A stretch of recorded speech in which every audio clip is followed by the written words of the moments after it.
Well, allergies can really bring us down, and the sniffles, the sneezes, and the feeling really yucky.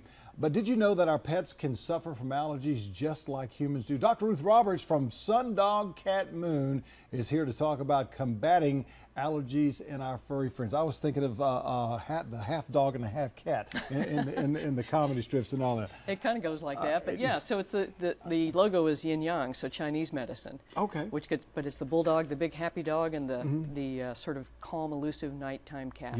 Yes. I think I received the allergy problems from my mother with strong perfumes, dust and mildew and all that, which does affect a lot of people, and some folks' sinuses are more sensitive than others.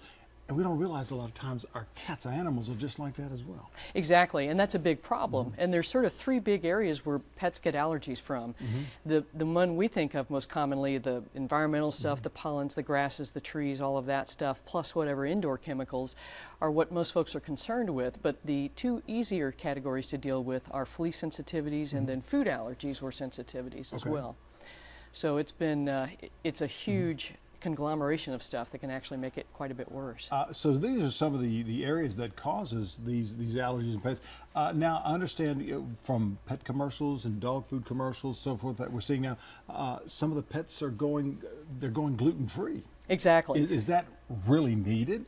Well, it's interesting. So there's true food allergies where if you eat a particular type of food, you have an allergic reaction.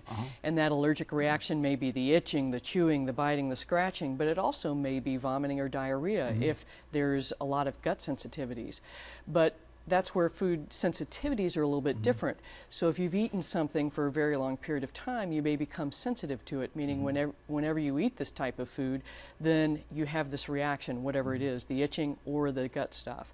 And so food sensitivities make it important to take gluten and other types of grains out of the diet, and really the most important thing is to try different types of foods. Okay, so that's what you're recommending now, is that if someone takes their dog or cat in there and they say, well, my dog, my cat is eating this particular food and continues to throw up, to spit it back up again.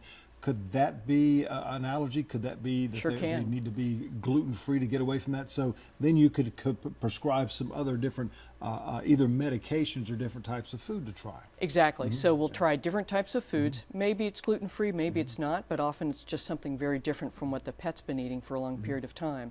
And then there are several other supplements that we can help to use to minimize the allergic side effects as far as the itching, the scratching, the tummy issues. So there's a whole host of options out there. Let's go to fleas, those little pests that even humans have to deal with at times, especially if we're close to the woods, or if we have pets that are outside and then come back into the house. Exactly. And the other thing most people forget is that when we come inside, often we can bring fleas in with us, even if we have indoor-only cats. So that's why flea control becomes crucial. And most of the time, people are thinking about controlling the adult fleas only, but that's a very small percentage of the flea population, only 1 to 5%. So the really crucial part to get a handle on are the eggs and larvae. That's 85% of the problem. Oh, wow. And there are non-toxic, totally safe ways to do that. So that's become extremely important. You've got to treat the fleas that are on the pet, but you've also got to get the whole population under control. What are some of the best ways to treat fleas, let's just say on a dog that's like 40 pounds? So there's all sorts of topicals and tablets and things of that nature. The most important thing, again, is going to be to control the environment. So we're going to use non-toxic things like insect growth regulators in the home, and then nematodes are something we strongly recommend to use outside to eat the eggs and larvae. Nematodes? Nematodes, they are living organisms that actually eat the eggs and larvae. Oh, so they're like totally those. We like those non-poisonous. guys, don't we? Yeah. Yes, we do. Okay. So that's a great thing. And then with the pet itself, often you need to treat, even though the product may say once a month, you may need to treat every 2 weeks until those fleas stop hatching out. So that's the tough part. Quit that scratching and itching, that's for sure. Drives everybody nuts. Dr. Ruth, thank you so very much. My pleasure, Tom. Great to see you. Good to see you as well. We've got more coming. Oh, let's toss it over to John Bruce right now.